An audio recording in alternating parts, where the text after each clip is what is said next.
El mundo ha cambiado más en los últimos 10 años que los anteriores 40. El sistema educativo escolar sigue siendo el mismo desde hace 200 años. Es sorprendente, pero ese sistema fue creado para llevar gente a las fábricas. Pero hoy, en esta nueva economía, no está funcionando. En el mundo, son millones de jóvenes los que sufren por lo que sucede detrás de las rejas y los altos muros de los colegios y universidades. Y es por esto que decidí investigar junto a mi equipo de antropólogos, psicólogos y neurocientíficos al sistema educativo.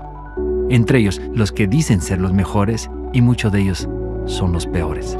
Para así determinar si el sistema educativo actual beneficia o más bien afecta el desarrollo humano de esta época. Vale, ¿y a ti te gusta el colegio? No. ¿No? ¿Por qué? Porque es que hay veces la comida es muy mala y los profes muy regañones. Y para mí casi que ninguno me aguanta. El único que me ama es el profe de educación física porque me gusta mucho el deporte y corro rápido, entonces soy el que mejor le cae bien. El sistema educativo se montó con la revolución industrial y seguimos exactamente igual. Es decir, se enseñaba a la gente para que trabajara en fábricas. El sistema educativo, las fábricas y los coles se montaron al mismo tiempo.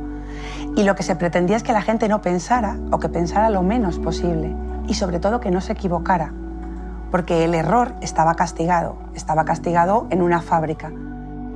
El sistema educativo es un gran entramado de poder que va preparando e indoctrinando para el día de mañana a los futuros ciudadanos y que va aclimatándoles a lo que después van a tener que soportar habiendo desensibilizado esos efectos. Por ejemplo, el soportar el hostigamiento, la burla, la exclusión, el mecanismo de chivo expiatorio.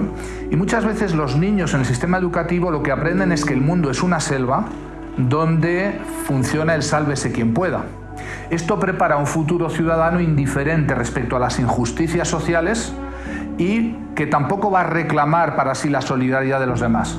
Por tanto, prepara a un individuo mucho más maleable, más manipulable y más aislado y con la sensación de que nadie está ahí fuera para crear una red de solidaridad conmigo.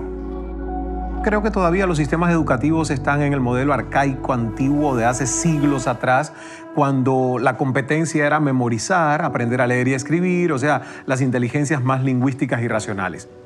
La tecnología va aumentando, el mundo va cambiando rápido. El sistema educativo de Colombia se ha quedado estancado en el mismo de hace 40, 50 años. Los cambios han sido mínimos. Ha habido por parte de algunos gobernantes un gran énfasis hacia la inversión en construcción de infraestructura física, que es importante. Pero si se construye el coco, la infraestructura, pero no se cambia el sistema desde adentro, seguiremos igual. Las competencias en liderazgo, las competencias en economía naranja, las competencias en ciencia, tecnología e innovación han sido totalmente relegadas del sistema educativo. Yo pienso que la educación en el Uruguay y en el mundo está en crisis, como tantas otras cosas. No encaja demasiado, al parecer, con las exigencias del hombre contemporáneo. La realidad es que cada ser humano es diferente. Entonces, ¿por qué los gobiernos quieren utilizar un sistema para educar a todos de la misma manera? Insatisfecho con los resultados, nos seguimos por varios países para constatar si es que uno o todos los gobiernos están cometiendo el mismo crimen. La manera que te califican aquí es el ser, el soy, hacer, decidir y saber. Ya no es por lo menos el que te evalúan si sabes, sino el cómo eres. Y si estás mal tú. No estás mal lo que has aprendido, lo que haces, estás mal tú. Siempre tuvimos el tema de la integración sensorial con los compañeros, ¿no? Porque es muy sensible a los sonidos o a las texturas y hay cosas que lo irritan mucho y la profesora nunca entendió por dónde iba la cosa. Falta de preparación y conocimientos del sistema educativo me ponen barreras, y no solo a mí, a muchas personas con discapacidad, porque vuelvo y te repito, el desconocimiento hace que nos hace más difícil la vida educativa a las personas con discapacidad. Este es uno de los casos que nosotros tenemos de indisciplina dentro del colegio, pero este chico nos ha sorprendido mucho con la capacidad que tiene y eso nos demuestra a nosotros que si le abrimos los espacios a nuestros jóvenes, los espacios necesarios, ellos pueden demostrar sus grandes capacidades. Cuéntales un poco de las cosas que has hecho este año.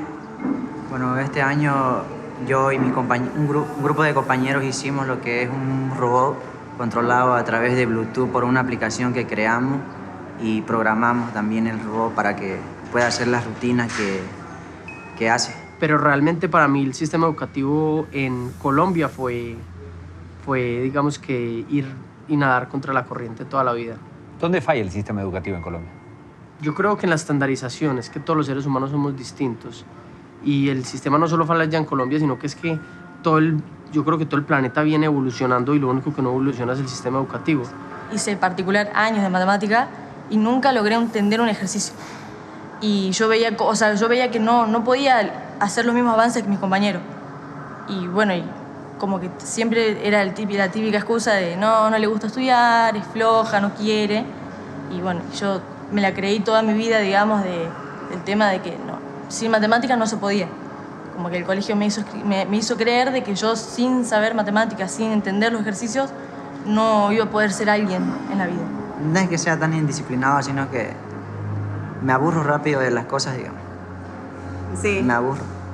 Y lastimosamente aquí en el colegio nosotros no tenemos los espacios adecuados para brindarle a él la educación que él necesita, porque él debería tener ahorita una educación a nivel técnica. Yo sufría las horas del colegio porque tenía que estar sentado escuchando algo que sabía, pero que no me motivaba, nunca me motivó. Me pasé todo el colegio castigado, me pasé todo el colegio, me reñían en el colegio porque era intranquilo, porque no me sentaba. Llegaron a atarme a la silla, o sea, una profesora llegó a atarme a la silla para que estuviera la silla cuando no estaba castigado. Llegaba a mi casa y mi madre me reñía porque era un niño indisciplinado. I think sometimes the educational system doesn't work for everyone is because we're trying to make one system work for every individual, and every individual is different.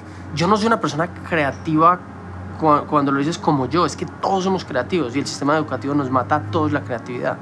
Entonces, cada uno tiene unas pasiones que el sistema educativo mata y mata esa posibilidad y esa confianza de ser creativo, pero yo creo que todos los seres humanos somos creativos. One of the principles in Finnish education that it is both personalized and at the same time it is collaborative. So you get some individual support to support that type of learning that the child needs, and at the same time you are promoting cooperation inside the classroom. That is actually something that I've noticed that in many countries you make children to compete against each other, and again that's very harmful when it comes to education. Mi experiencia en el colegio fue muy poco grata. Realmente las docentes, las personas que trabajaban allí su herramienta pedagógica era el terror, era el miedo, era una apología más que todo al pensamiento racional y no a la creatividad, a explotar tus capacidades y tus potencialidades. Cualquier niño que no te ponga la atención enseguida, lo que te está demostrando es que la metodología que tú estás usando no es la adecuada. Por tanto, una de las cosas que habría que trabajar es la especialización hacia una línea u otra. Los de pensamiento visual trabajan mucho con esquemas y son los que acaban viendo interacciones y acaban viendo las cosas de una determinada manera que se integra, mientras que los del hemisferio izquierdo lo que pretenden, lo que procuran es buscar la lógica interna de las cosas. The Finnish educational system is doing a big difference from my daughter because she gets special needs education before the school starts, and she gets help, and I mean they don't see her as a problem. She has some problems with her learning and her memory, but I mean she's still very happy and she enjoys going to school. She's not afraid of going to school as she was in the United States. El psicólogo Howard Gardner nos dice que hay diferentes inteligencias múltiples. El enseñarle a todos de la misma forma definitivamente hace daño.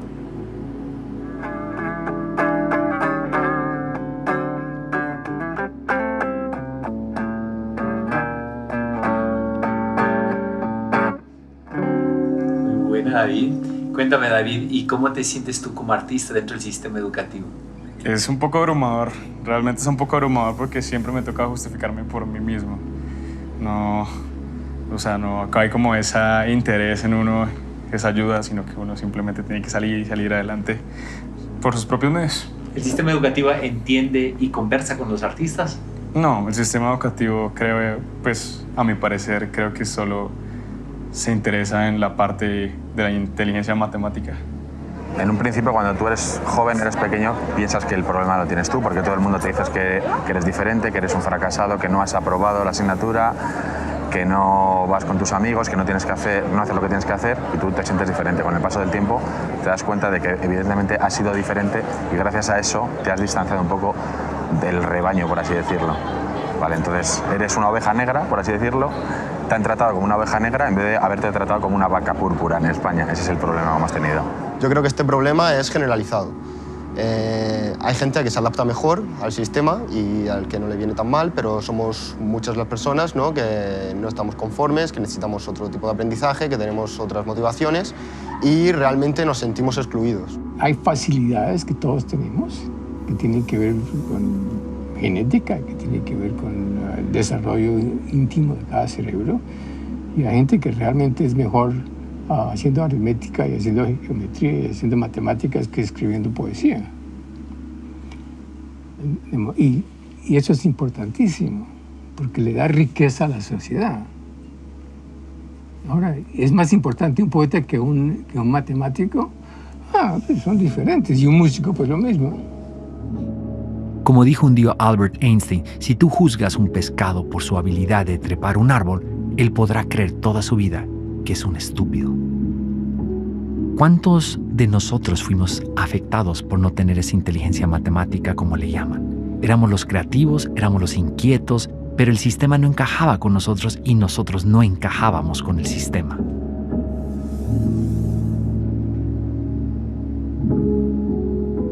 En casi todos los países, una gran parte de los maestros son consecuencia de un fracaso profesional. Es por esto que hay tantos maestros teóricos y muy pocos prácticos. Sin embargo, ellos son los que más posibilidades tienen en lograr una mejora inmediata dentro del sistema.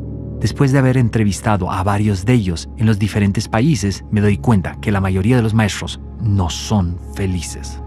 ¿Tus profesores son muy serios? ¿Son muy alejados ustedes o son buenos amigos de ustedes?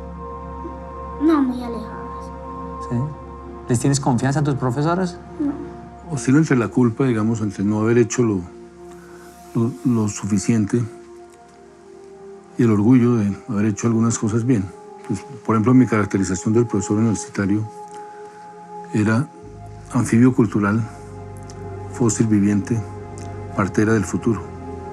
Obviamente esa consigna no me la aprobó nunca mi equipo, pero además era tan de malas que decía fósil viviente y levantaba la vista y ahí mismo le caía sobre un fósil viviente.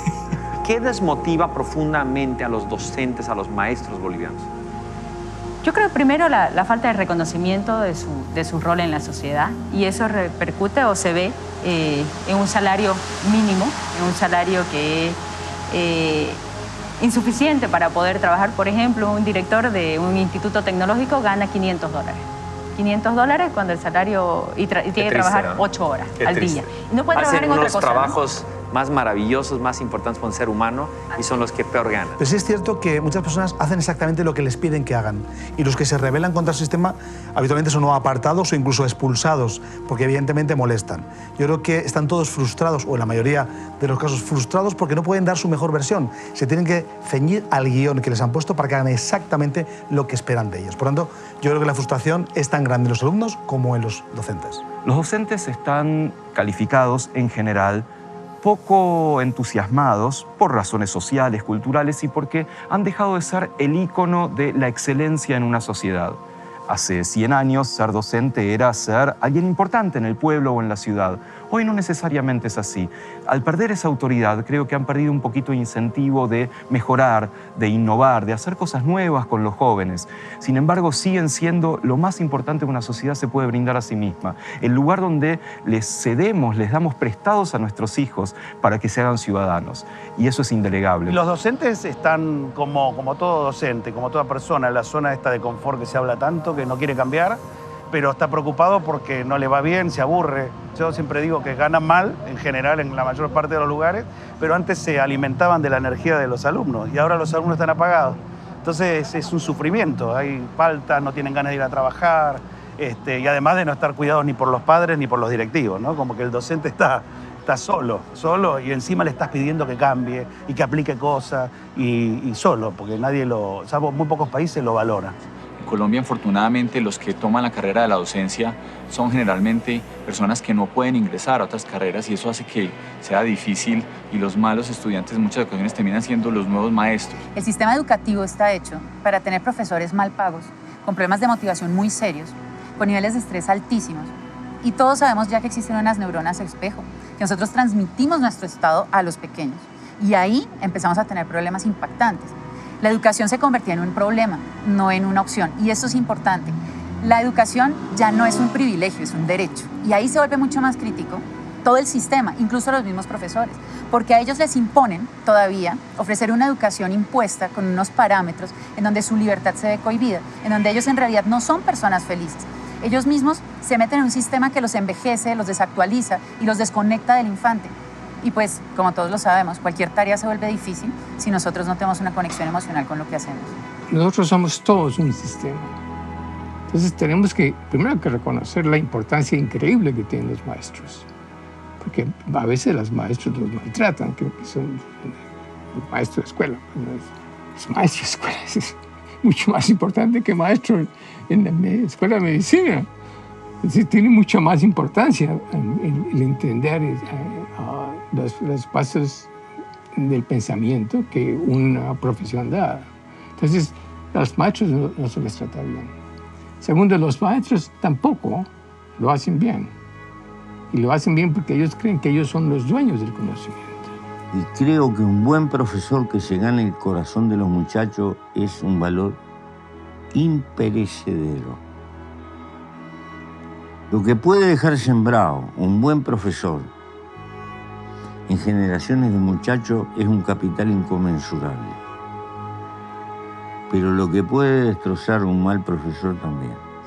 Hoy en día creo que es una profesión muy desprestigiada la de los profesores. Creo que ya no es lo mismo como cuando hace algunos años atrás, cuando el profesor era la máxima autoridad, ¿no? Lastimosamente ahora somos culpables de muchas cosas, ¿no? Si el alumno es mal alumno, es culpa nuestra. Si el alumno se vuelve un pandillero, un maleante, es culpa nuestra, ¿no? Entonces, lo que no se dan cuenta en la sociedad es que nuestro trabajo es tan delicado que nosotros construimos. Yo siempre digo esto, ¿no? Nosotros como docentes construimos vida. Los arquitectos pueden hacer edificios, los zapateros zapatos, pero nosotros como docentes armamos, construimos, creamos vida, creamos personas que mañana van a estar dentro de una sociedad. Entonces, creo que las personas no se dan cuenta la magnitud tan grande de la cual es nuestra labor profesional, ¿no? Como docentes. Do they make good money? No, not at all. They are just paid middle. It's not the money is not the motivation. It is actually it's so much about the a very autonomous academic profession. Teacher profession, it's quite valued. People trust us teachers, and we are, if I may say, we are highly educated. All the teachers, they have at least master's degree in their subject area, and they also have studied a lot of education. And also I'd like to say that we teachers, we have a lot of freedom. Can you teach how you feel too? Yeah, definitely I can. I really can. You're totally autonomous. Yeah, I would say that. Of course, we have some common goals by the administration, school administration, but we really can decide whether to have tests or not. We can evaluate our students without tests if we want to. So it used to be a 2-year seminar, and at that time it was transferred to the universities. So it became a 5-year education at the university and focusing on education. So I think the teachers are the biggest asset in Finnish education system. Well-motivated, experts of learning, and they assist us in the ministry more than what we can do for them. Do they make good money? Average money. Bueno, en mi opinión, así, con mi experiencia, yo creo que lo más interesante es que ellos te dan como la libertad de tú poder hablar en la escuela, te sientes más libre y los profesores es como otro, te sientes como diferente en las escuelas. Sí, en mi opinión, que he estudiado en España y también en Ecuador.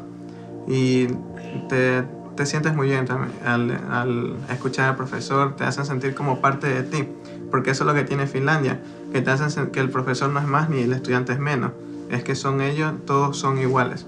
Por ejemplo, aquí a los profesores se les llama por su nombre, no es como profesor o así. Entonces, son los mismos derechos tenemos todos. Well, I think the atmosphere is very free, and I feel like I can talk to teachers freely, and there is no kind of step between me and the teacher. Me queda claro que Finlandia tiene uno de los mejores sistemas educativos del mundo, y eso lo logran a través de sus grandes maestros. Sin embargo, ¿de qué sirve estar en los primeros lugares de los famosos exámenes PISA si en Finlandia existe tanta depresión, tanto insomnio y también suicidio y alcoholismo?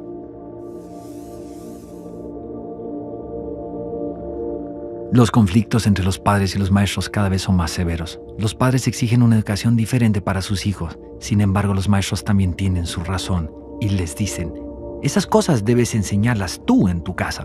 En medio de esta discusión, el estudiante se queda sin las competencias más necesarias para la vida.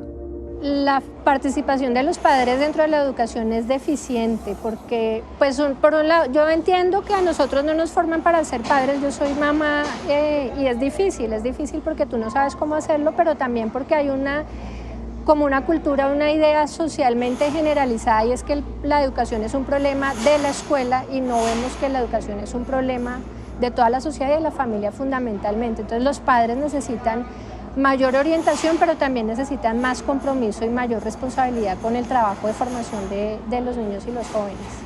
De hecho, muchos papás están contentos, muchos niños esperan que llegue el lunes porque la vida en la familia el fin de semana es peor que la escuela. O sea, sí, digamos, para muchos niños la escuela es un refugio. Lo que le ocurre a la sociedad va deprisa, la sociedad va sin conciencia, y lo que ocurre es que las madres y los padres a veces pierden la ilusión y la conciencia educativa. Es en realidad una forma de contagiarse sobre aquello que nos rodea para dejar de hacer lo que quizás sea más ilusionante, que es educar a nuestros hijos. ¿Quién es el responsable de enseñar ese contexto que tanto habla usted? Para empezar, los padres y la familia tienen que explicarle las cosas a los niños. Segundo, los colegios. Tercero, las universidades. Cuando realmente quienes tienen realmente el poder deberían de tenerlo de enseñar, ¿no? Y la obligación son los padres y lo delegan en los profesores. Por lo cual, ¿qué ocurre? Los padres delegan a los profesores no hacen caso a los niños, los profesores no hacen caso a los niños, sino que simplemente lo que hacen es plena teoría, libros, y lee esto y haces ejercicios. ¿Qué ocurre? Que al final nadie sigue educado. Considero que muchas veces los padres no cumplimos con esta misión de estar más al tanto. ¿Qué es lo que tenemos que hacer? Lo que tenemos que hacer es generar las condiciones para establecer un diálogo constante con los hijos. Lo que no puede ser es que los padres vayan por un lado y el sistema por otro. Doctora Aldana, pero cuénteme usted, bajo su experiencia, ¿dónde está la falla? ¿Por qué el sistema educativo no está funcionando? Y el problema es muy serio, porque últimamente la neurociencia se enfocaba mucho al docente, como que era el docente que le faltaba herramientas para entender a esta generación distinta con la tecnología. Y ahora, si uno empieza a analizar lo que está pasando en todos los niveles educativos, es el alumno que está apagado, que está sin curiosidad, y sin curiosidad no hay aprendizaje, porque no hay emociones, no hay ganas, y no hay motivación, ¿no? Esa motivación intrínseca que se habla tanto. Y entonces, sin lugar a dudas, debe estar pasando algo grave en las casas, en la primera escuela. Ahí tenemos que empezar a enfocar ese lugar también.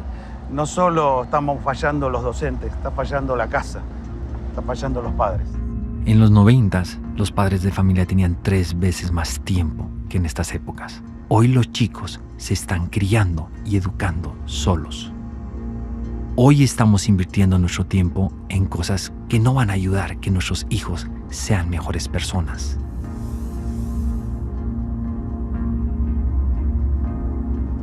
Buscar la respuesta y la ciencia con respecto a las tareas era nuestra misión en esta ocasión. Cuéntame, ¿te gusta hacer tareas? No, ¿Por qué? porque hay veces las llevan para el lunes y entonces todos peleamos con la profe, déjenos descansar el fin de semana y a la profe le entra por este y le sale por este. A ella no le gusta poner mucho tarea. El tema de los libros aquí en las escuelas de España es terrible. Es que a mí me avergüenza, me resulta inhumano, porque hay niños pequeños de 8 y 9 años que van con libros de 25 kilos cada día para el colegio, no los dejan en el colegio y vuelven a casa. Y también te quiero comentar esto. Es increíble cómo un niño que está estudiando desde las 9 de la mañana hasta las 6 de la tarde, en España se estudia así, luego tiene que tener deberes para después de las 6 de la tarde. ¿Me quieres decir dónde está la época de niños para ellos? People think that Finns don't have homework at all, but of course there is some homework. It usually lasts half an hour, 15 minutes to complete the homework. I don't like homework because homework is sometimes very long. Sometimes it's pretty fun, you know, like write your own story. Es curioso, pero mientras los padres de familia piden más y más tareas para sus hijos, ellos solo están enfocados en sus grandes ocupaciones y en el hacer dinero. Los niños son una esponja cuando se trata de aprendizaje, pero tienen que aprender de acuerdo a sus habilidades y su pasión. Pero aún así, tienen todo el derecho de disfrutar su niñez. Yo sufrí mucho y pasé mucho estrés, sobre todo. Era muy buena estudiante, estudiaba mucho, pero cuando venían los exámenes era como una ansiedad, como un agobio de no dar la talla, de no sacar las notas, y yo recuerdo noches de llorar en casa, de llorar porque veía como que no era suficientemente buena para sacar las calificaciones. Y lo que peor llevaba era eso, el esperar las notas, el que yo valiera lo que valía una nota. ¿Cómo se sentía a esa edad ser la mejor estudiante del salón? Se sentía muy mal, porque al momento de dar los exámenes, todos me pinchaban en la espalda, auxilio, auxilio, y tú tenías que ser la mala, como que solamente eras tú la que sabías. Y a veces tenías que entrar en complicidad con los maestros, porque salían a veces los maestros, me vas a avisar quién se portó mal. Yo creo que el control que se le está haciendo es prácticamente el mismo, ¿no? Que son evaluaciones donde los miden por puntos, donde tienen que, al final de su periodo académico, tienen que demostrar qué es lo que han aprendido. Y si no demostraste en la forma en que los directivos quieren que lo hagan, pues va a perder. Entonces creo que independiente a la forma en que ellos le quieran dar, el fondo sigue siendo el mismo. Evalúo por lo que aprendiste de memoria, más no por lo que es capaz de hacer con lo que les dimos en clase. You could compare both educational systems. Can you tell me the difference between one another? Yeah, I can actually, because we have been living in 3 different countries. Our kids have gone to school in Norway, in the United States, and in Finland. And I can tell you that San Diego was the worst place to have your kids in, because it was really, really different from the system here. It was all about tests and test scores. Lo mismo que yo he sufrido y que yo sufrí en su momento, lo estoy viviendo hoy con mi hijo mayor. Mi hijo mayor es una persona muy sensible, con 15 años, y también me viene a casa llorando, diciendo a veces que no vale para nada, que él no sirve para estudiar, incluso, y me emociono porque me ha llegado a decir que es un inútil, simplemente porque no es capaz de sacar a lo mejor las calificaciones que en el colegio se les pide. Por lo tanto, después de un montón de años, el sistema sigue exactamente igual. Los países asiáticos, especialmente como Singapur, que hoy es el sistema educativo número 1 en el mundo, tienen una problemática muy seria. Están haciendo competir demasiado a los estudiantes. Es por eso que aquí existen centros comerciales llenos de tutores y escuelas para que los chicos puedan lograr los objetivos en la escuela. Fuimos a preguntar al ministro de Educación de Singapur qué es lo que está pasando, por qué exigen tanta competencia y por qué tienen estudiantes tan estresados. Obviamente, una vez más, no recibimos ninguna respuesta. Y lo curioso es que los maestros de Singapur tienen absolutamente prohibido hacer declaraciones sin permiso del ministerio. Hemos visto que las calificaciones, los exámenes estresan profundamente a los niños. ¿Cómo afecta el estrés en el cerebro al proceso de aprendizaje?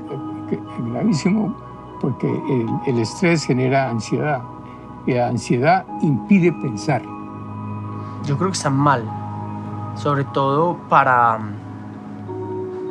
los niños y los adolescentes, porque les estás enseñando que equivocarse está mal y equivocarse no está mal.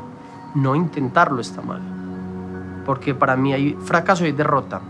Y una derrota ya es un triunfo. Un fracaso es nunca haberlo intentado. Mira, es tan delicado porque cuando se evalúa a todos los estudiantes de la misma manera y con unas evaluaciones profundamente difíciles porque los maestros desafortunadamente creen, ¿sí?, que la calidad de su trabajo pues se puede medir por el fracaso de sus estudiantes en las evaluaciones. Vivimos en una sociedad tan rápida donde pareciera que esta educación bulímica, la que hay que dar mucho contenido y el alumno asume mucho contenido y luego lo dicen los exámenes y las notas, todo esto va en contra de lo que realmente ocurre en el aprendizaje. Yo era un niño absolutamente aficionado, adicto a las calificaciones. Obviamente entendía que ahí no estaba todo, pero si yo perdía una materia, lloraba enormemente. Y tener la calificación más alta era una fuente impresionante de motivación.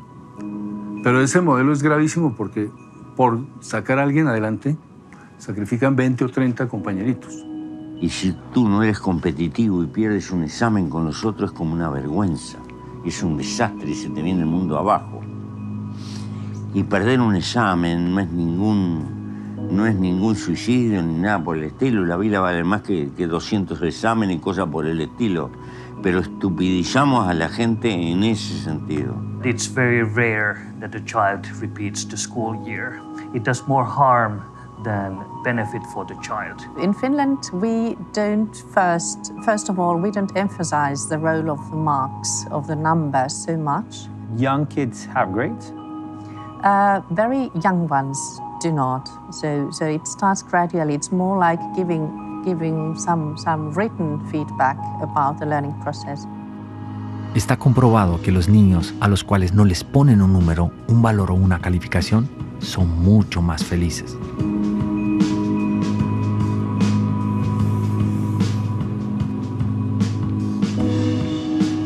Hice un ejercicio y es curioso el resultado. Estuve más de 20 minutos parado en una esquina y nadie en Finlandia me volteó a ver. La pregunta es, ¿acaso no les enseñan a amar, a querer, a sonreír, a conectarse? Eso es lo que necesita el mundo, amor y cariño. Pero también el sistema educativo necesita dar amor y dar cariño. Obviamente las matemáticas son esenciales para la vida, algo básico, pero no creo que sea algo en lo que yo me tenga que enfocar sí o sí. Por ejemplo, yo veo que en la pintura no necesito números. O para, no sé, para sacar una foto tampoco necesito números. A mí me hubiera ofrecido contenido de una manera más atractiva, yo me podría interesado de muchas cosas, porque yo al fin y al cabo, en el momento en el que dejaba el aula, era cuando realmente empezaba a estudiar, era cuando realmente empezaba a aprender, porque era cuando cogía mis conferencias, era cuando cogía mis libros, era cuando cogía lo que a mí me interesaba y era lo que me aportaba y con lo que crecía. Pero para mí la escuela fue una pérdida de tiempo y si ellos hubieran estado más cercanos, incluso yo llegué a sentirme inservible en ese sentido como persona, porque veía que era incapaz de aportar a la sociedad, porque veía que no tenía nada que aportar, porque no encajaba. El mundo está cambiando de una forma impresionante, Eduardo. No sé cómo ves tú el sistema educativo español. ¿Está realmente adecuado para estos cambios radicales que existen en el mundo? Sin duda no, porque los resultados están ahí. Demuestran que la gente está insatisfecha, que no tiene buenos resultados y sobre todo lo más importante, que la gente no es feliz. Que están siendo programados de forma deliberada para ser autómatas que trabajen de forma fácil, sencilla y sin molestar demasiado. Hoy en día queremos gente creativa, queremos gente que piense, queremos gente que cree empresas o que cambie el mundo. Y lo que hace el sistema es no permitirnos pensar, convertirnos en máquinas. ¿Cómo funcionan las emociones con respecto al aprendizaje? El aprendizaje tiene que ver con la adquisición y el guardar el conocimiento, es decir, la capacidad de reencontrar las emociones. Son una situación mucho más primitiva y muy potente, que simplemente recalca la importancia de algo, pongamos. Entonces uno tiene conocimiento de alguna cosa y no le interesa, lo olvida. Tiene conocimiento de algo que le interesa, es decir, tiene la emoción del interés, que es una emoción. Entonces, si se juntan las dos, entonces no se olvida. se pone en contexto. Entonces la emoción contextualiza.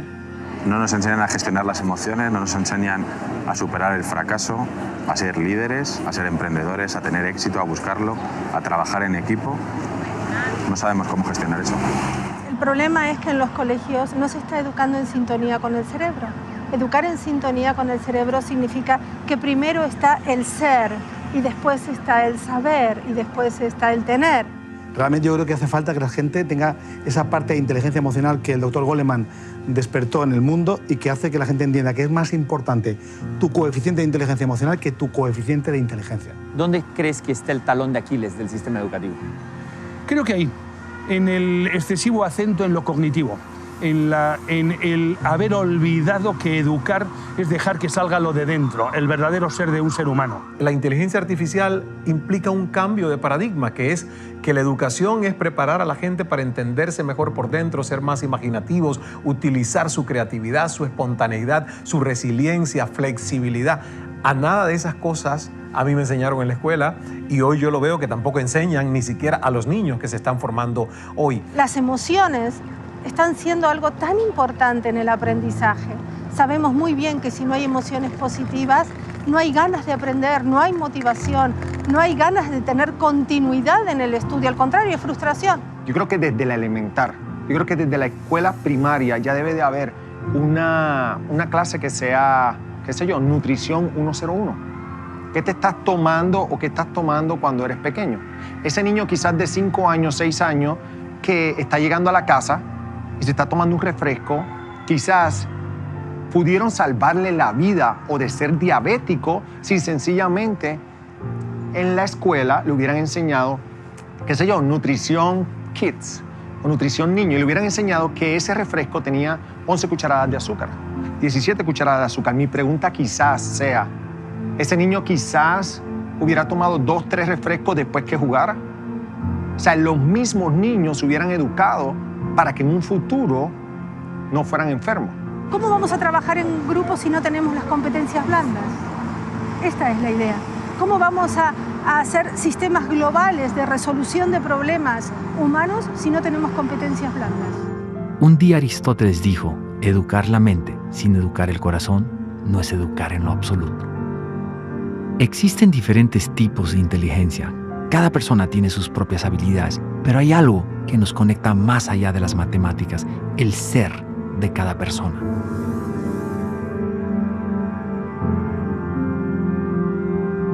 ¿Qué es esta imagen? Como la profe me imagina. ¿Y qué es? ¿Qué significa? ¿Cómo te imaginas? Con la boca sellada. Un tema que es el TDAH, por ejemplo, es un tema muy cuestionado desde los años 90, donde decíamos que los niños muy hiperactivos, que siempre estaban inquietos, que siempre estaban preguntando, que estaban en otra cosa, en otra historia, mientras el profesor enseñaba. Pues bueno, seamos honestos, eso también fue una moda diagnóstica de toda esa población. El 90% seguramente no tenía un diagnóstico realmente de problemas químicos y desequilibrios, sino que le estorbaba al orden que la academia estaba exigiendo. Y bien delicado este tema, porque si te das cuenta, llamaban a los papás y nos decían, tu hijo es hiperactivo con déficit atencional, necesita un medicamento. Y te dejaban a ti la decisión, ¿medicas a tu hijo? Y tú decías, bueno, sí, medico. Ok, pero también tendrás que sentir tú cuándo es la hora de desmedicar. ¿Qué pasa? Era la mejor manera de deshacerse del problema académico de los niños hiperactivos, de los niños preguntones y de los niños inquietos. Hoy esto está en una reevaluación muy importante porque vemos nosotros que el niño curioso es el que realmente llega lejos. Porque, como te decía, cuando el cerebro se cuestiona, identifica una necesidad de una respuesta. Y el cerebro está hecho biológicamente para aprender. Tenés maestras que están diagnosticando. Entonces, eso acrecenta el estrés y la fatiga en los padres porque ellos mismos te dan un diagnóstico. Su hijo tiene déficit de atención, su hijo tiene hiperactividad, su hijo tiene Asperger. ¿Me entendés? Entonces, ¿qué es lo que pasa? El papá va a internet, busca qué es lo que significa, se escandaliza, se horroriza y no hay la ayuda correcta y concreta. En realidad, ¿qué es lo que tendría que hacer? El sistema educativo, el colegio, privado o público, tiene que enviar a este niño a un psicopedagogo. El psicopedagogo hace el análisis correspondiente y tiene que derivar en los especialistas que corresponden. De hecho, nuestro hijo mayor, uno de los mayores, en total reunimos 6, somos una gran familia, pues él estuvo también diagnosticado con trastorno por déficit de atención y estuvo tomando durante aproximadamente un año al menos una medicación, aquí se llama Concerta, y cuando tenía aproximadamente 14 años el chico empezó a sentirse mal y cuando hablábamos con él nos llegó a confesar que no sabía qué hacer, no sabía cómo continuar adelante y que tenía incluso ideas de suicidio, que se quería quitar de en medio, etc. Entonces, claro, pues imaginaros, ¿no? A nosotros nos alarmó muchísimo aquello.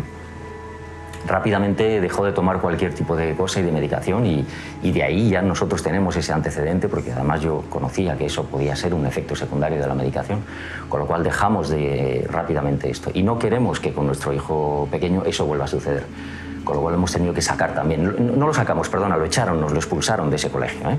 De lo que yo me di cuenta es que mi hijo, se llama Borja, era capaz de verse las 3 películas del Señor de los Anillos sin moverse. Se aprendía todos los nombres, controlaba todo, o sea, él fijaba su atención, era una atención selectiva. Ahora, cuando era algo impuesto, el niño se rebelaba totalmente y cualquier cosa le podía dispersar. Entonces no tenía ese problema de atención que a mí me querían vender. Yo fui medicado para tener mejor aprendizaje. Es más, yo solicité la medicación durante una temporada en la que veía que no paraba de repetir y era incapaz de concentrarme en la biblioteca. Pasaba los días en la biblioteca, forzado porque era lo que tenía que hacer, pero detestaba ponerme delante del libro y estudiar. Y siempre estaba con mis ideas, buscando proyectos en mi cabeza, proyectos que a mí me interesaban o con temas que a mí me interesaban y acababa sustituyendo el libro por lo que a mí me interesaba, porque es que era incapaz de centrarme, es que era totalmente incapaz, porque me sentaba delante del libro y lo rechazaba.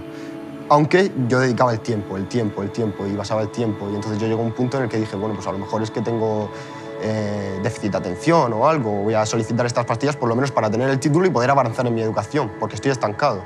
Y es que no me queda otra, es o termino esta educación y continúo con esto, o directamente me voy a acabar debajo de un puente.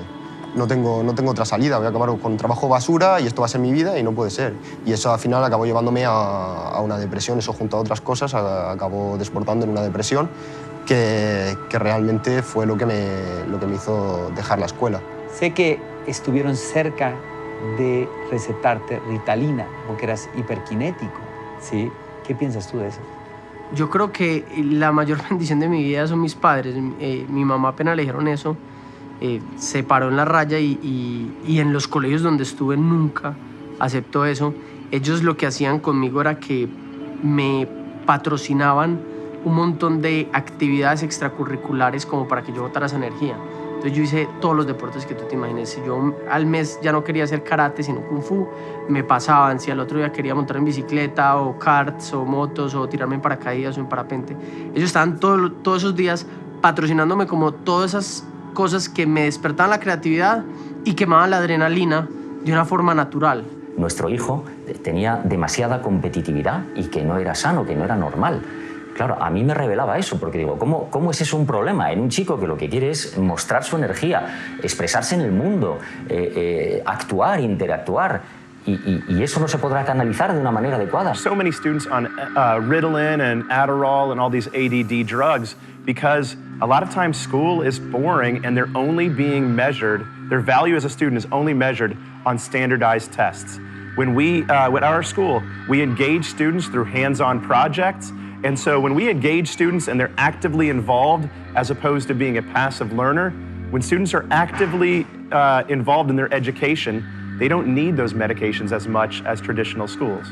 Yo pienso que la Ritalina se da cuando el maestro no está utilizando una buena metodología para que ese estudiante aprenda. TDAH desaparece en la medida en que el niño que medita está lo que tiene que estar en el momento y en el instante y a partir de ahí está plenamente atento.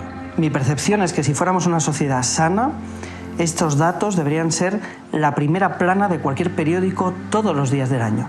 Estamos diagnosticando y medicando a cientos de miles de niños por todo el país simplemente porque el sistema educativo no es capaz de adaptarse a la diversidad en el aprendizaje y eso es algo que como sociedad estoy seguro que nos vamos a recriminar dentro de 30, 40, 50 años. La cantidad de niños que toman medicación sin necesitarla. Medicación psicofarmacológica, anfetaminas, que no necesitan y que va a tener graves consecuencias para su desarrollo en el futuro.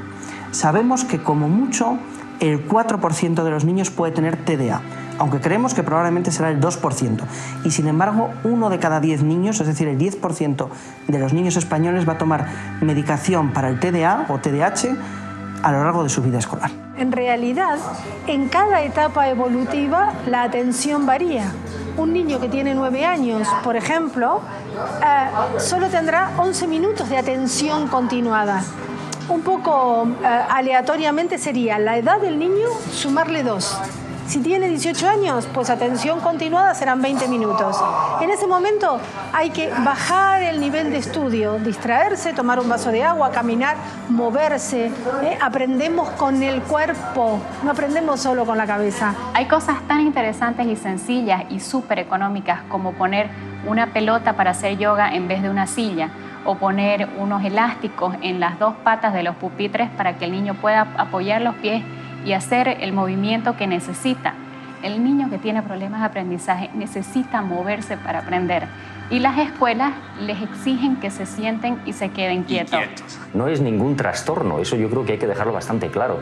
Trastorno por déficit de atención con hiperactividad, aunque figure en los manuales del DSM-4, no es más que una descripción de los síntomas, no es ningún trastorno. Entonces yo creo que ahí hay una especie de, es mi opinión personal desde luego, una especie de confabulación entre el sistema educativo y las grandes farmacéuticas para tapar con una droga síntomas y que el niño quede más o menos tranquilo sentado en una silla. ¿Tu profesor es tu enemiga? Sí, porque me imagino con la boca cerrada.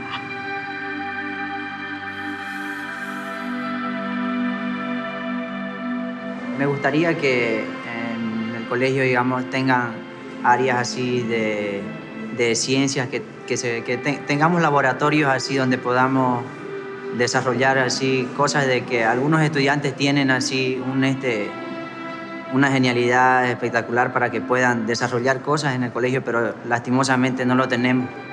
Pues ir a la universidad y estudiar desde 3 años a 5 años y luego un posgrado me parece súper estúpido, porque la verdad la información que te están dando, tal vez cuando acabes la universidad ya no sirva para nada.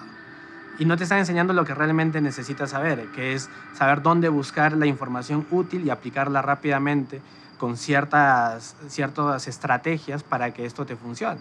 Entonces terminas la universidad, no sabes nada porque todo lo que te enseñaron ya pasó. Yo creo que se sienten obligados a tener buenos resultados porque al final se les mide por la nota o por la calificación que consigan, pero no motivados para seguir aprendiendo. Creo que realmente el sistema no les permite que tengan ilusión por formarse, simplemente hacerlo porque es lo que esperan de ellos. Es como una especie de deuda que tienen con su familia o con el resto de personas para que sean aceptados o sean reconocidos de alguna forma. Kids really don't care how much you know. They want to know how much you care about them. And if you build a relationship with a kid, they will do the learning on their own. Que estamos observando que los sistemas educativos del mundo están pensados desde el mundo de los adultos, creando una realidad a los niños que le es realmente totalmente ajena. Un niño, como premisa, debe tener una motivación propia para aprender, no una motivación impuesta. Todo lo que aprenda impuesto sin una necesidad detectada va a caer en los bancos de memoria, pero la garantía de recuperación y utilización son mínimos. Debemos centrarnos en enseñarle a los niños a hacer, y ahí va a aparecer el pensar. Pero no podemos, desde un mundo del pensar, crear un mundo del hacer. Los niños teóricos no existen, existen solamente los niños empíricos. Tenemos que volver al parque, ver a papá trabajando, tenemos que cocinar en familia, tenemos que crear espacios educativos creados para y por los niños. En vez de lindas decoraciones, gigantes estructuras que deben costar miles de millones, deberíamos estar más bien preocupados porque el espacio tenga un sentido para el infante, para que el niño sea aprendiz en su propia tierra, en su propio espacio. Y definitivamente debemos trascender en el espacio académico. Las aulas de clase hoy no son suficientes. Los niños tienen que acercarse a la realidad. El aula de clase, diría yo, se convierte en un laboratorio de los adultos para los niños, pero no de los niños para ser personas. Toda mi vida memorizando conceptos para olvidarlos al día siguiente. ¿Qué he hecho con todos estos días? ¿Y por qué sacrifico mi presente constantemente para memorizar conceptos que se me olvidan al día siguiente y para seguir ese mismo proceso una y otra vez en un futuro? Yo todo aquello que aprendo y no lo puedo aplicar a la realidad, no lo estoy aprendiendo, no lo estoy enviando a la memoria a largo plazo. Es decir, pedirle a los alumnos que hagan un examen o que memoricen y que luego no sepan cómo aplicarlo a su vida. Yo creo que hay que terminar la clase, el día, preguntando cómo van a aplicar esto que aprendieron hoy y que lo hagan en grupo. En primer lugar, lo más importante es la motivación. El niño lo que tiene que estar es despierto y atento porque el estímulo, es decir, aquello que va a aprender, sea algo que le motive. Si no tenemos esa motivación, si el niño no está en modo juego, va a ser muy difícil que su cerebro se concentre. Y esa fase de concentración es fundamental porque el niño no aprende nada en lo que no está concentrado. En segundo lugar, es importante que el niño experimente, es decir, que el niño desarrolle algún tipo de interacción o de juego con aquello que queremos que aprenda, porque de esa manera su cerebro va a integrar la información con otros conocimientos que el niño ya tiene. Y por último, es muy importante ayudar al niño a recordar, es decir, que una vez que haya hecho ese experimento, que una vez que su cerebro haya aprendido, podemos enseñar al niño a recuperar esa información teniendo una conversación con él, demostrando a sus compañeros qué es lo que hizo y explicándolo, porque eso es la manera natural en la que el cerebro aprende y recuerda. Yo creo que lo que falla es la didáctica con la que se enseña. Yo creo que hay que ir más allá y esto es desde los profesorados. Hay que acompañar a los docentes, hay que acompañarlos para que ellos verdaderamente piensen en didácticas diferentes y acompañen a los chicos. Porque esto es un método realmente, pero un profesor que es didácticamente accesible puede darles miles de formas para aprender a un niño. Entonces yo creo que realmente lo que falla es eso, la didáctica. Sin embargo, somos seres humanos que tenemos una responsabilidad. La de educar a un ser integral. No solo transmitir información. ¿Qué es esto de educar entonces? Educar es mostrarle caminos al discente, al alumno, para ser mejor persona. Educar es mostrarle al otro, es enseñarle a ser feliz. Eso es hablar de emociones. A veces nos alejamos y miramos el tema de lo afectivo y de lo emocional como un tabú y entonces nos circunscribimos a operaciones y fórmulas matemáticas, a teorías sobre la mente y el funcionamiento cognitivo o a procesos de ingeniería. Y en muchas de las ocasiones nos preguntamos, bueno, ¿y a quién estoy enseñando? Si tan solo reflexionásemos en esa pregunta, ¿a quién estoy enseñando? No qué estoy enseñando. Esa sola pregunta me lleva a la persona del otro. Me lleva al ser, a la existencia del otro. Desde mi punto de vista es muy importante poner en contexto, tanto motor como emocional, el conocimiento.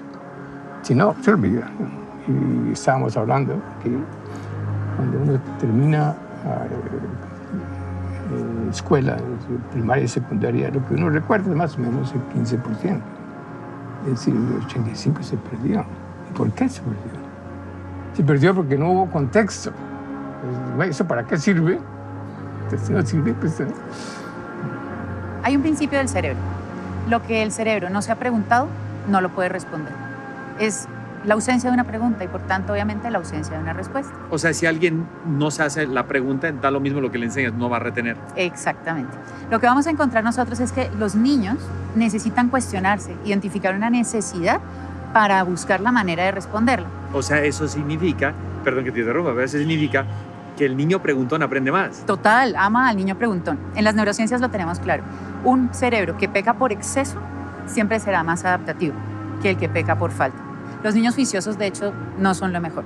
¿El homeschooling es un reemplazo del colegio? No es un reemplazo del colegio. Empezando porque homeschool no es llevar el colegio hacia la casa. El homeschool es un estilo de vida donde el aprendizaje es fundamental para la familia porque cualquier espacio tú puedes aprender.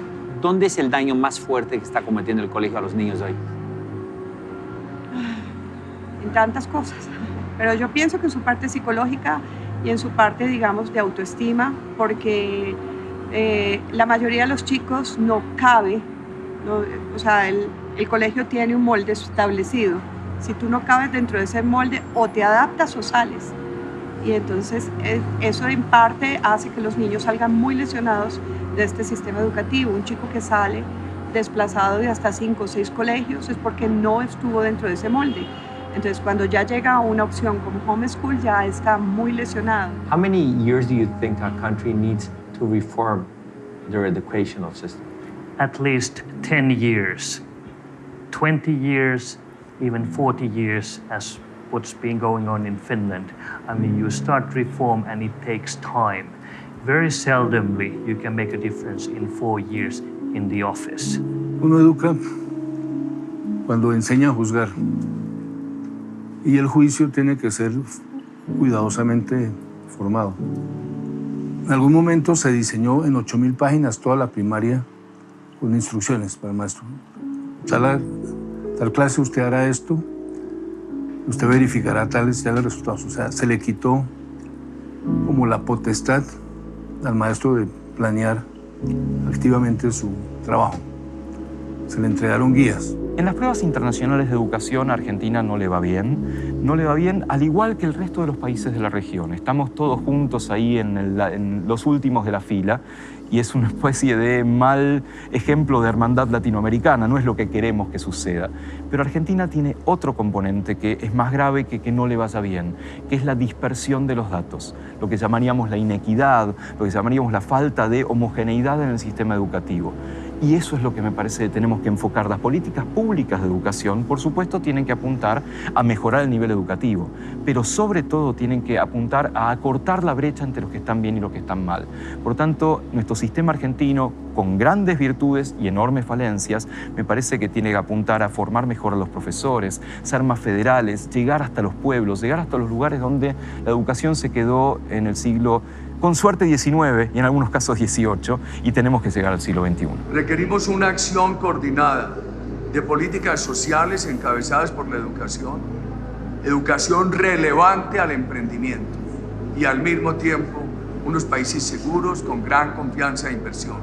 Porque si usted tiene gran confianza de inversión, le da oportunidades a los jóvenes, pero si usted no tiene una educación universal relevante al emprendimiento, entonces esa confianza de inversión se desvanece, porque no puede avanzar en escalas de competitividad por falta de juventud educada. En Colombia no hay un sistema educativo, hay un mercado educativo y pues dentro de eso hay intentos de construir pedacitos de sistema.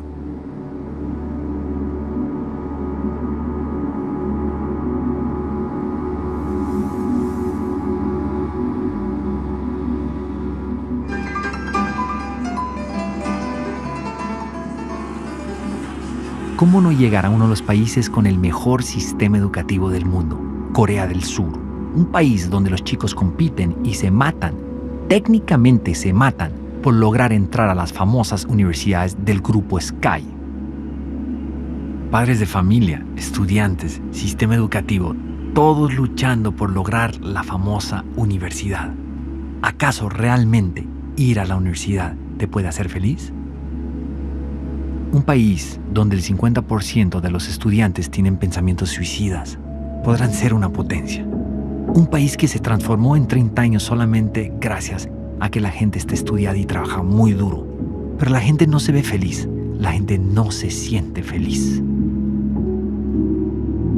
¿Acaso la vida es estudiar, estudiar y estudiar? ¿De qué sirve graduarse de la mejor universidad de Seúl si después no sabes relacionarte con tus amigos, con tu familia, con tu sociedad y no sabes utilizar tu inteligencia emocional y social? Es por eso que fuimos a visitar las universidades más importantes de Corea del Sur y después de caminar dentro de estas inmensas infraestructuras para encontrar el famoso departamento donde ellos atienden la salud mental de sus estudiantes, llegamos a una de las universidades más importantes de este país para preguntar ¿qué hace que los estudiantes coreanos tengan tantos pensamientos suicidas? Durante un par de horas estuvimos esperando para encontrar las respuestas y una vez más no pasó nada. Las explicaciones, las excusas, las justificaciones para no responder nuestras preguntas parecieran que fueran muy comunes dentro del sistema educativo. Nadie quiere dar la cara a este problema social tan importante. 이 비유를 들자면은 융통성 없는 군대. 융통성 어떤 소통이 안 되는 군대 같은 느낌. 군대에서는 자기가 원하는 것만, 그냥 자기가 지시하는 것만 얘기하고 우리는 그걸 받아들여야 하는 입장이고, 그다음에 어떤 자기의 생각을 Después de viajar a tantos países y ver tantas cosas buenas y demasiadas malas, una de las cosas más impresionantes de esta investigación fue llegar al Centro de Terapia contra el Suicidio para Estudiantes Surcoreanos. Entrar a esta infraestructura y ver 40 ataúdes uno tras otro y darte cuenta que existen estas terapias para que los chicos descubran, sientan y se arrepientan de sus pensamientos suicidas, te hace entender el tamaño del problema. ¿Acaso es tan importante ser aceptado en una de esas famosas universidades del grupo Sky? A este nivel ha llegado este país, el número 1 según los exámenes PISA dentro de los sistemas educativos del mundo.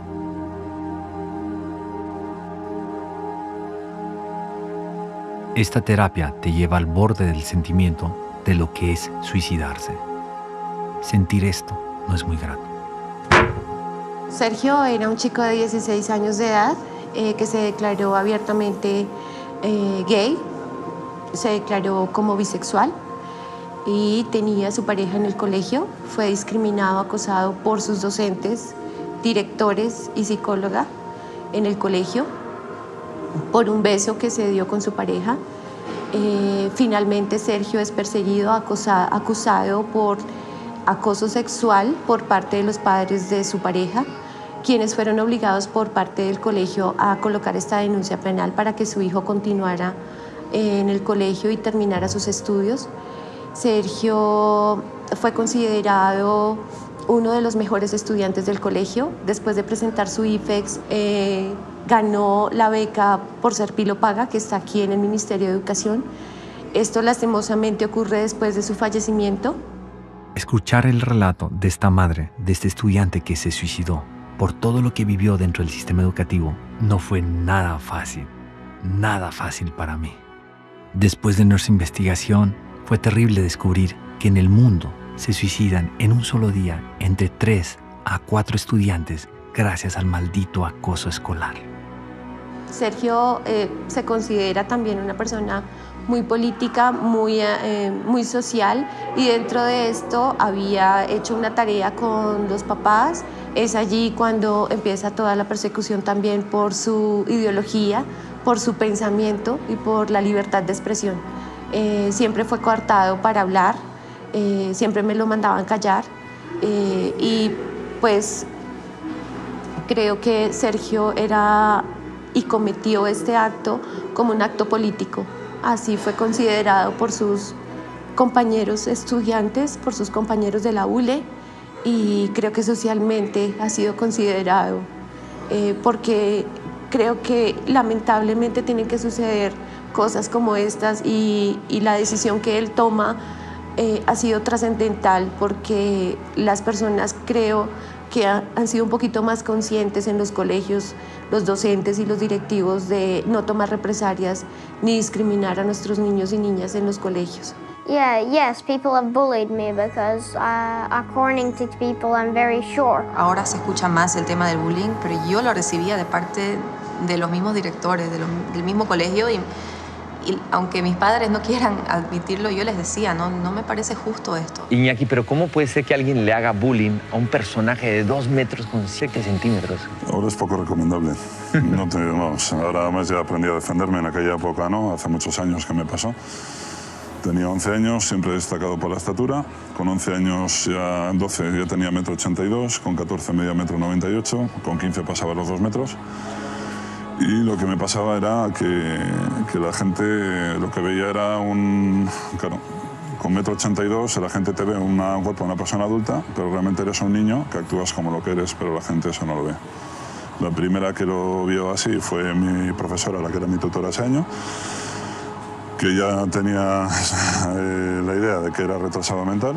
Me llevó al psicólogo del colegio sin consentimiento ni conocimiento de mis padres. El diagnóstico de este buen profesional también, y lo de bueno entre comillas, fue exactamente el mismo. Y como tal, como ella pensaba que por mi cuerpo, envergadura y complexión podía hacer daño a alguien, me tuvo todo el año sin recreo, sin preparación. ¿Te recreo? Sí.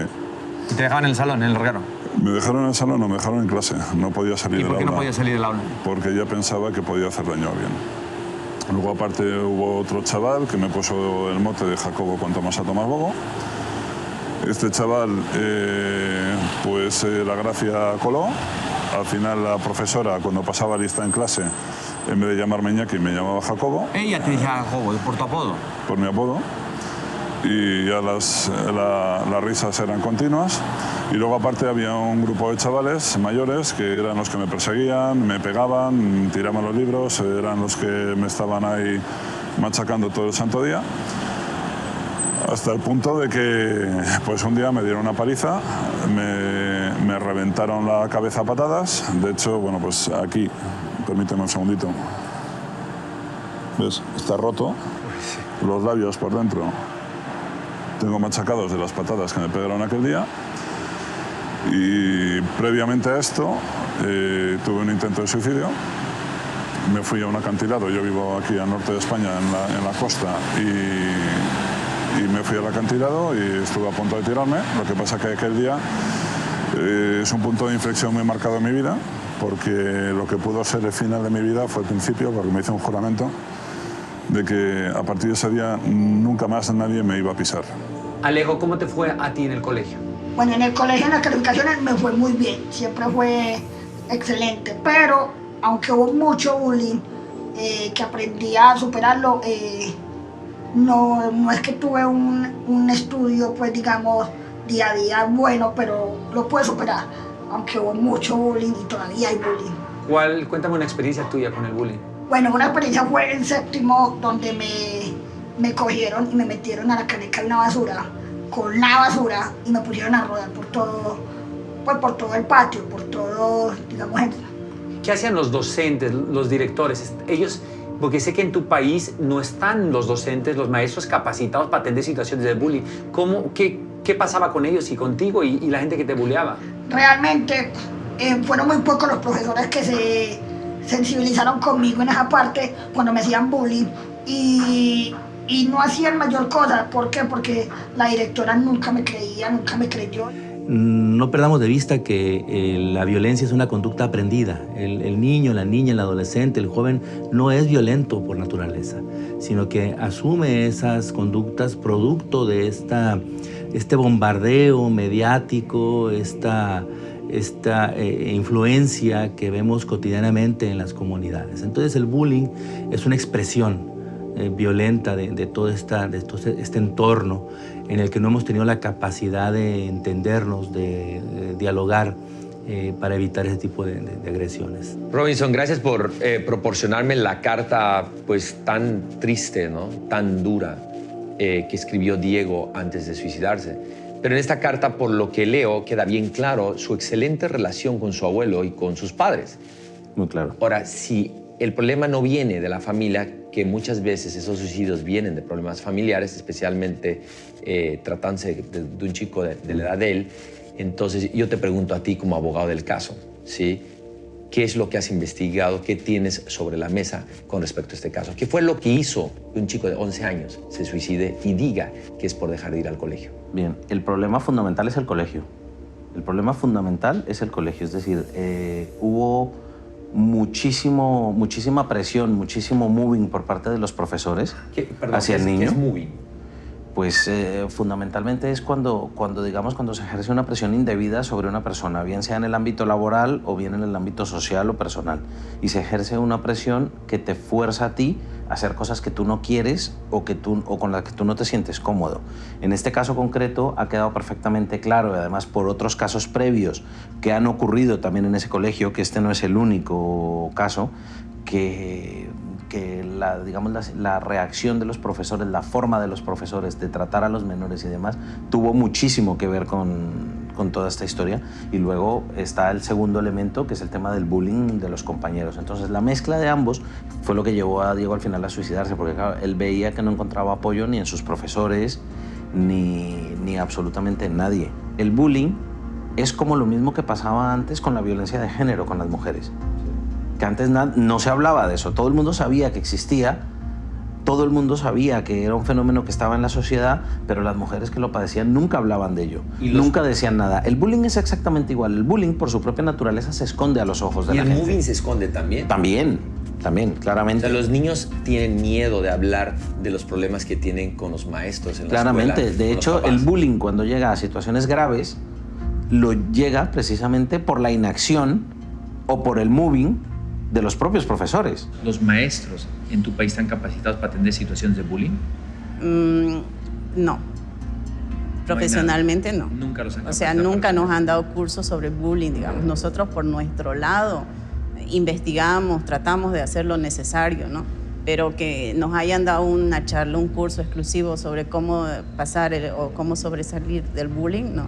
En España, 1 de cada 4 niños sufren conductas de hostigamiento, sobre todo psicológico y menos físico, sobre una base muy frecuente. 1 de cada 4 son cientos de miles de niños que van todos los días a la escuela descontando en su cabeza que algo malo les va a pasar, que sufren problemas de ansiedad, somatizaciones, y algunos de ellos sufren problemas de estrés postraumático que están siendo confundidos con problemas de hiperactividad, porque dicen que estamos atacando a la docencia, al sistema, etc. Los padres en casa también están machacando, no físicamente, no olvidemos que el maltrato físico es un problema, el maltrato psicológico. ¿Qué pasa con todos esos niños que desde pequeño están escuchando el mensaje de tú no vales para nada, nunca serás nada, no como tu hermana, no como tu hermano? El garbanzo negro, el chivo expiatorio de la casa, se convierte después en más frecuentemente víctima porque es más vulnerable. Son formas de acoso. ¿Qué tienen que ver con el acoso escolar? Que esos niños ya vapuleados en esos entornos después son más vulnerables a que compañeros de estudios ataquen a estos niños porque sencillamente tienen su resiliencia destruida, tienen su autoestima destruida, no son capaces de hacer frente. De alguna manera son unas víctimas más fáciles, más económicas. El mobbing escolar es la dinámica de acoso que sufren los niños desde que empiezan en la maternal hasta que se egresan de la universidad y que tiene que ver con situaciones de hostigamiento recurrentes a manos de profesores, a manos de compañeros, a manos de todos aquellos que se convierten en depredadores para estas víctimas. ¿El Ministerio de Educación de España tiene capacitado a los colegios y a los docentes para atender estos casos? No, no existe una capacitación ni en el sistema de enseñanza de los profesores o maestros, no hay asignaturas que expliquen cómo luchar eficazmente contra el acoso escolar, tampoco hay protocolos eficaces porque se está haciendo una intervención reactiva. Cuando hay casos de acoso escolar se empieza entonces a hacer algo y la única forma de erradicar el acoso escolar es prevenir, es medir, es preguntarle a los niños frecuentemente qué están sufriendo, qué conductas reportan como muy frecuentemente. Y claro, eso significa darse la mala noticia de que en todas las aulas en España tenemos casos de acoso escolar. ¿Y en los colegios privados hay alguna diferencia? No, los colegios privados tienen una diferencia y es que como viven mucho más de su imagen pública, suelen tapar mucho más los casos y al taparlos y al pasar el tiempo producen víctimas mucho más graves, con secuelas psicológicas mucho más intensas y casos que terminan judicializándose porque a las familias no les queda otro remedio que pasar a la acción judicial. Hicimos todo lo posible por contactarlos para que nos den una entrevista y no fue posible. Yo creo que escapar. Primero a nivel mental, creo que una persona se encierra en sí mismo.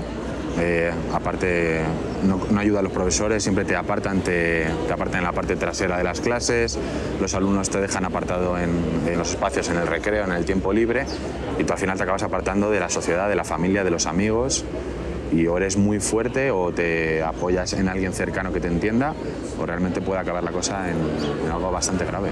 Lo que me gustaría cambiar desde mis alcances como académico en el sistema educativo es la sensibilización. Porque parece ser que incluso pertenece a una especie de nuestros arquetipos, ¿no? Sistema es igual a algo frío, estructurado, rígido, inamovible e inflexible y por lo tanto impersonal, ¿no? O apersonal. Yo cambiaría esas formas de concebir las cosas. Finalmente no puedo cambiar el sistema, no. Pero como psicólogo, ¿qué me interesa? La forma como nos representamos al sistema. Estoy loco por llegar a mi casa, abrazar a mi hijo y pedirle perdón, porque me doy cuenta que yo lo he hecho infeliz, que yo he ayudado su infelicidad, porque yo he apoyado el sistema educativo en vez de apoyar a mi hijo. Yo tenía que estar con mi hijo incondicionalmente y ayudarlo a él, ayudarlo a lo mejor a sobrellevar el sistema educativo y no enfrentarme a él y hacer lo que he hecho, que realmente ha sido eso, darle la espalda a él, ponerme a favor del sistema educativo y matar su creatividad, matar sus ganas de crecer, matar esas ganas de ser él mismo. Yo he apagado esa llama de él mismo imponiéndole algo que no debía hacer. Tuve etapas en mi vida en que perdí mi conexión con la vida. Hubo etapas en 3 oportunidades en mi vida en que le perdí el sentido a vivir. Y estando todo bien, porque ¿qué es bien?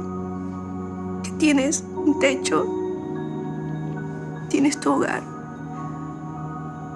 Llegué a pensar que no valía la pena continuar.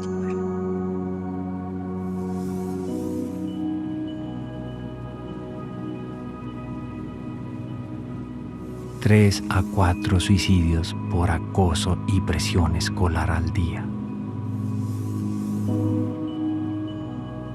La posibilidad de crédito y fondos para que los colombianos estudien son fundamentales. Sin embargo, ustedes tienen una institución en su país, Colombia, que se llama ICETEC, que hoy tiene una cartera vencida de los créditos estudiantiles de casi el 25%. Cobran 17% de intereses anuales y además, lo más sorprendente es que cobran intereses sobre intereses. Yo quisiera preguntarle a usted, senador, qué está pasando y por qué no se ha podido cambiar este fenómeno. Bueno, en primer lugar, digamos que el hecho de que la educación pública superior no sea gratuita en Colombia ha llevado a que las familias tengan que acudir a los créditos educativos. Y entonces hay una institución que se llama ICETEX, que es pública, que ofrece créditos educativos en unas condiciones que indudablemente no son las mejores para las familias colombianas. Por eso hemos presentado un proyecto de ley para prohibir ese cobro de intereses sobre intereses y llamar la atención de los colombianos en la lucha por conquistar lo fundamental para que este sea un derecho real de los colombianos, educación gratuita en el nivel superior. El ICETEC le presta a estos chicos y le pone condiciones para estudiar la carrera que ellos quieren financiar, no la que quieren los muchachos. Y ahí le están truncando su vida profesional. ¿Qué dice el presidente del cambio? ¿Hace cuánto se metió ese cambio? ¿Se está solicitando ese cambio? ¿En qué estamos? Bueno, hace 16 años se comenzó a cobrar intereses sobre intereses y hoy el resultado es catastrófico. Es decir, frente a que no existe la garantía de la gratuidad de la educación, se ha tomado entonces al crédito para poder acceder a una mercancía, porque esa es la situación complicada, que el gobierno y el Estado colombiano considera que la educación no es un derecho, sino una mercancía por la cual hay que pagar. ¿Qué pasa ahí?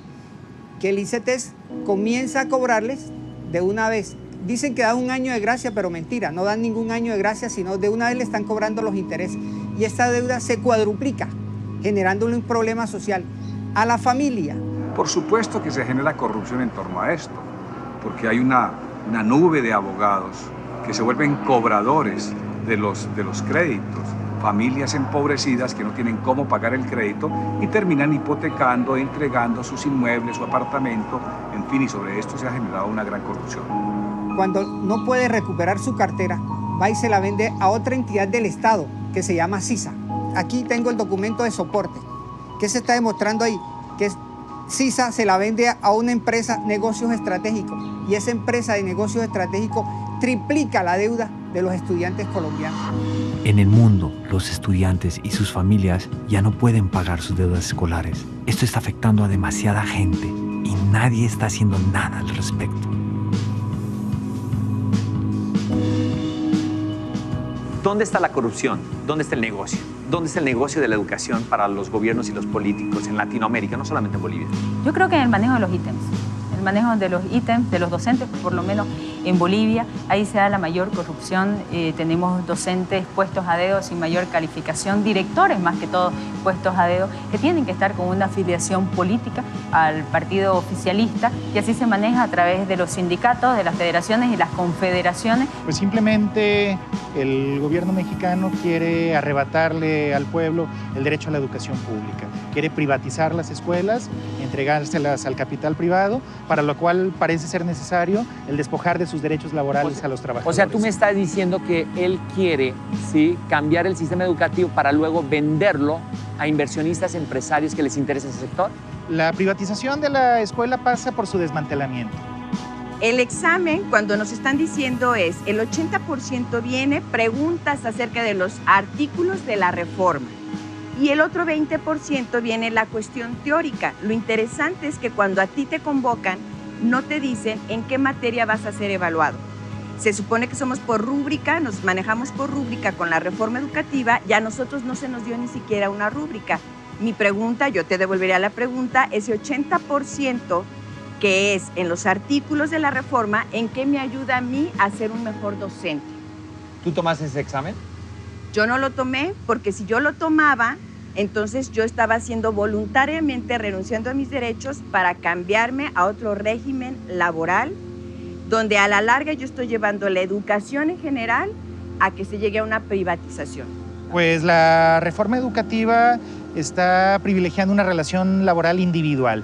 Es decir, el gobierno tiene una relación contigo como trabajador individual al margen de todo sindicato, de todo contrato colectivo o de toda negociación de tipo colectivo. O sea, aquí estamos hablando fundamentalmente de desaparecer los derechos laborales conquistados a lo largo de décadas con luchas muy sangrientas, como la que vivimos ahora. El gobierno está diciendo que los maestros no permiten las reformas, ¿sí?, y que no quieren ser capacitados y evaluados. Y el gobierno dice que por eso está teniendo la pelea con el sindicato. ¿Qué tan cierto es eso, no? Eso es mentira. En el caso muy claro del ejemplo de nosotros como maestros de bachillerato del estado de Jalisco, los profesores a los que el gobierno despidió injustamente eran los mejores maestros del colegio de bachilleres, los más capacitados, con el perfil más alto, además de los más comprometidos con ¿No los corrieron por hacer revueltas y política? Los corrieron por negarse a someterse a una evaluación que en realidad es una trampa laboral. ¿Por qué es una trampa laboral? Cuéntame. Es una trampa laboral porque quien se somete a la evaluación acepta cambiar su estatus laboral. Nos dicen que en la Ciudad de México uno puede comprar un título profesional certificado a pocos metros de la Secretaría de Educación. Fuimos a ver si esto era cierto. Ya te digo, me das dinero, fotos, nombre, carrera, firma, y ya posteriormente ya yo te digo, te entrego los papeles y te digo para cuándo va a estar, tú puedes checar en internet.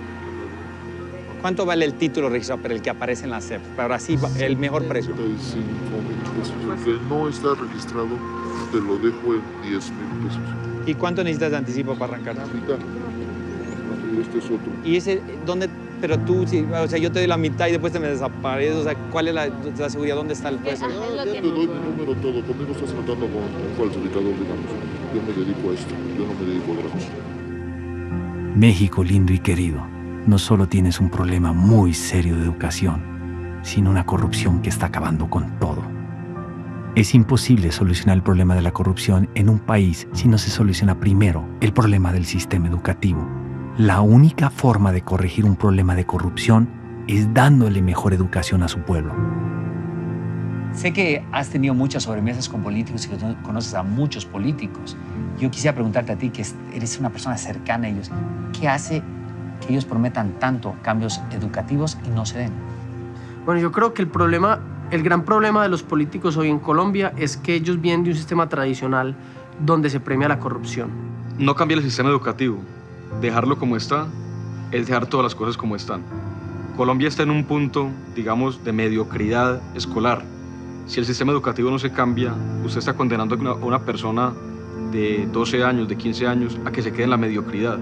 Usted lo está condenando al no cambiar el fondo de las cosas, a que no pueda avanzar socialmente. Claro que esto es un crimen social. ¿Por qué los candidatos prometen cambios educativos y al final no lo hacen? ¿Acaso no les conviene hacerlos? Pues creo que va en dos sentidos. Uno, hay muchos de esos malos gobernantes que prefieren no tener un pueblo educado. Un pueblo educado en unas transformaciones sociales, en una revolución tal vez la más grande. Creemos que en ese sentido muchos de esos malos gobernantes prefieren simplemente quedarse en el status quo y al contrario, prefieren de alguna manera deteriorar la educación. Simplemente pueden ser ampliando la cobertura, diciendo que están mejorando algunos índices, pero no apostándole a temas como la calidad. Realmente el político es alguien muy pragmático. Lo único que le interesa es jalar votos. y las investigaciones que él hace, cuantitativa, cualitativa, le indican cuáles son los elementos de mayor rentabilidad. De tal forma que si él identifica que el empleo o identifica que la seguridad son los temas a tocar, los toca. La educación no está regularmente en la mente de campaña. Lo que hay es una reducción presupuestal. El gobierno se desentiende de su obligación de aportar recursos presupuestales suficientes para que la escuela funcione. Es decir, escuela que no tenga con qué funcionar, pues se va a caer o va a dejar de funcionar. De hecho, ya se están cerrando muchas escuelas en toda la República Mexicana por falta de recursos. Eso abre un campo para la intervención empresarial, que es, como sabemos, en el caso de la educación, pues un negocio redondo. La verdad es que es un negocio muy grande el que se esconde detrás de la reforma educativa. ¿Qué le interesa más a un político? ¿Hacer una carretera o un puente? ¿O invertir en educación, en que los chicos sean mejores personas? Lo que le interesa a un político, aparte puede construir puentes, carreteras y educación, lo que más le interesa es su imagen. Lo que más le interesa es hacerse ver bien. Lo que más le interesa es no perder el poder, no perder la posición en la que se encuentra. Sin embargo, una cosa es lo que el político promete y otra cosa es lo que el político hace. Realmente en las campañas en las que yo he participado, educación es siempre un tema secundario, si no es que terciario. Se enfoca solamente en algunos segmentos muy concretos y lo que sí te puedo decir es que no existe convicción para que la inversión ya durante el ejercicio de gobierno se concentre en esos sectores estratégicos, como es la educación. Cuando decidimos emprender una universidad y ofertar una opción educativa diferente a la tradicional, con lo único que nos topamos por parte de la autoridad educativa fue con un monstruo de extorsión y corrupción. Nos costó a nosotros más de 7 juicios contenciosos administrativos y 3 por extorsión contra estos funcionarios corruptos. Habíamos hecho todo de acuerdo a normatividad. Acreditamos planes y programas, acreditamos matrícula docente, acreditamos infraestructura con una inversión millonaria y equipamiento. Y no bastó. Querían una millonada en efectivo. Nos pidieron un porcentaje accionario de la universidad y por si fuera poco, querían ser dueños de la propiedad. Un país que le apuesta a la educación reduce la corrupción. Un país que no educa a su pueblo incrementa la corrupción. Solucionar los problemas de hambre, pobreza y falta de desarrollo humano no es un tema de balas, es un tema de lápices y pizarrones. La educación traslada cosas de un lado a otro y permite la interiorización de criterios de juicio. Entonces, cuando la educación falla, los criterios para juzgar qué es bueno, qué es malo, patinan. Vamos, mi impresión es que en los últimos 20, 25 años la educación ha producido justificaciones. O sea, el colombiano sabe decirse cuentos para justificar la corrupción, para justificar la violencia. Nuestros países latinoamericanos cada vez tienen más dinero, cada vez se ven más millonarios, pero la educación no ha cambiado. Preocupémonos porque nuestra tierra sea una tierra más educada. Esa será la única forma que podamos convertir a nuestra cultura en una cultura más abundante y más próspera y, lo más importante, menos corrupta. Mientras esta situación no cambie, no dejaré de trabajar a favor de la educación.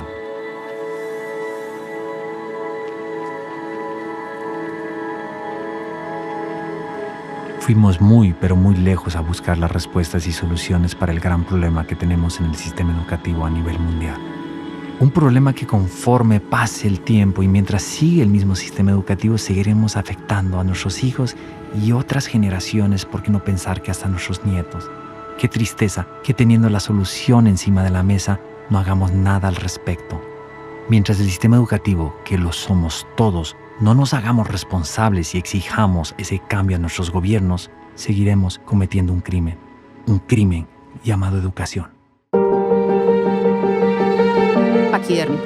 Malo. Obsoleto. Arcaico. Analfabetismo emocional. Retos. Una basura. Cárcel. Atraso. Babel. Calabozo. Desprestigiado. Deprimente. Cerrado. Triste. Antiguo. Fracaso. Cognitivo. Lamentable. Autocomplaciente. Una ilusión. Caos. Es un crimen total.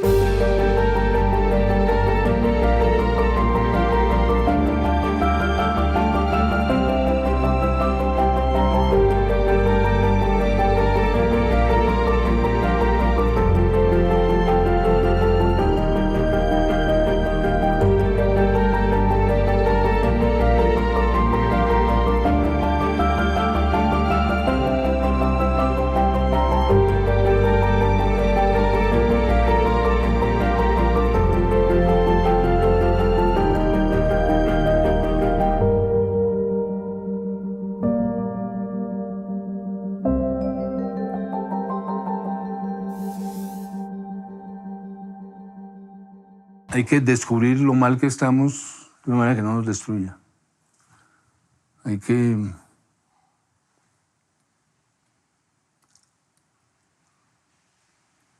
pues de algún modo escoger nuestros héroes. Hay un poema de Borges muy lindo, dice: ¿dónde están los héroes? Ya no los hay. Pero dice: tranquilos, ya pasará el tiempo y aparecerán los héroes.